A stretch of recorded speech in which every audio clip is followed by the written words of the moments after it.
যে মা রাতের খাবার এখন 9:10 বাজে, তো চেষ্টা করি 9টার মধ্যেই খাওয়ানোর, কিন্তু একটু দেরি হয়ে গেছে, মেয়েকে পড়াচ্ছিলাম তাই। কিন্তু মা আবার শরীর খেতে চাচ্ছে না, দেরি করে খাওয়াতে হবে, শরীরটা বেশি ভালো নেই।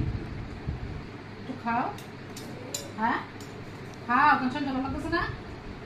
হ্যাঁ মাথা ব্যথা, আচ্ছা পরে একটু ওষুধ খাই নি। খুব ব্যথা, ব্যথা ওষুধ বেশি খাইলে আবার ক্ষতি তো। হ্যাঁ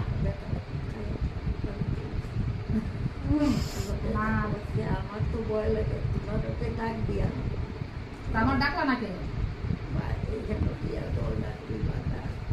তা আমার ডাক দিব, অসুবিধা নেই, বৃষ্টিকে ডাক দিবা। তোমার ডাক দিয়া ওষুধ খাইছি, তুমি খাওয়াইছো, পরে তোমার